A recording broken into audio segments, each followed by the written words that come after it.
Hello, my name is Rob and welcome to Metal Monthly. This is a video series where we talk about everything that happened in metal music last month. We will talk about the Download Festival announcement, but first we've got to talk about albums. What albums came out in January?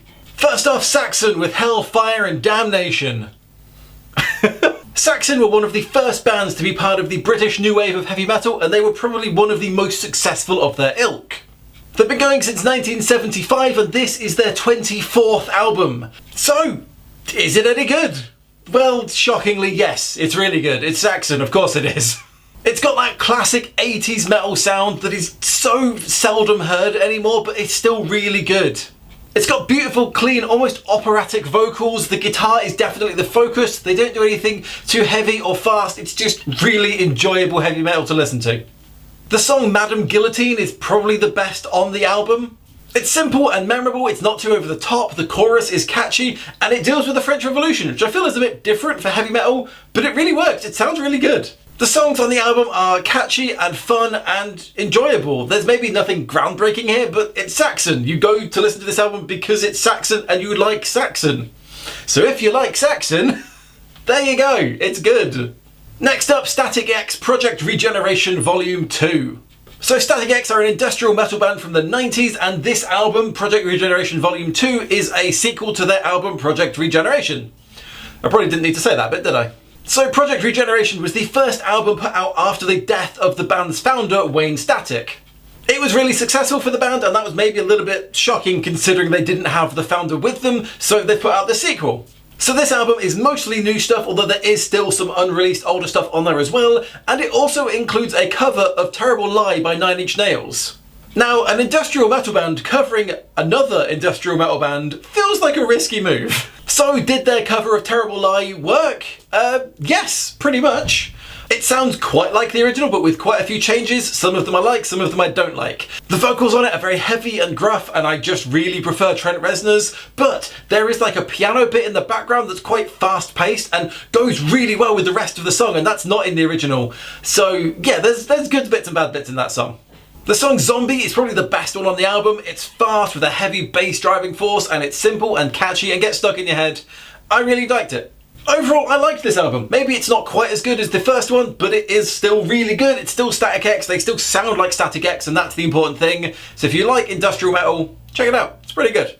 Next up is Music Festival Explorer. This is my website where I talk about everything to do with heavy metal, music festivals, things like that. In the past month, but probably yesterday, by the time this video goes out, I have written a blog post about bands that have changed their names. It was interesting and fun to research and write. Hopefully it's interesting and fun for you to read. Link is in the description, please do check it out. And now finally let's get to the elephant in the room. Download Festival announced the second lot of bands for Download Festival 2024. Let's discuss them.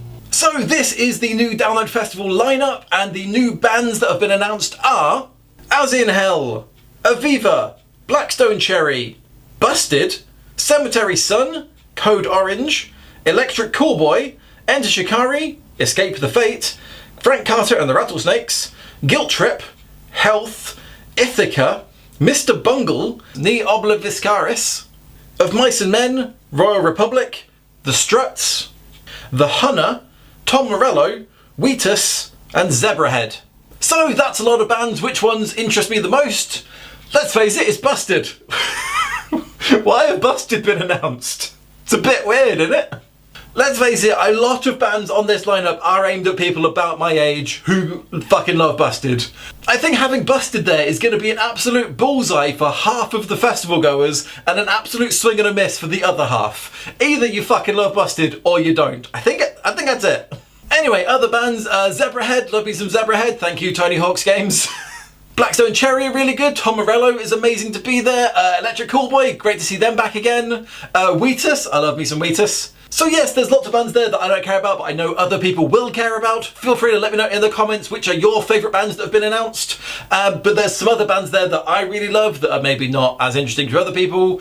But the thing is, I'm not 100% sure I'm going to download this year. In the past few years, I maybe haven't enjoyed it quite as much as I wanted to.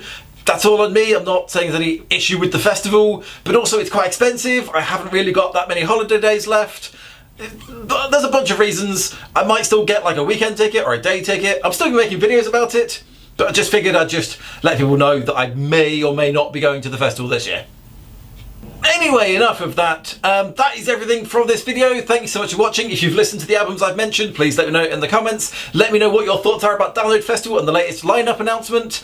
Otherwise, thanks so much for watching. My name is Rob, and I'll see you in another video very soon.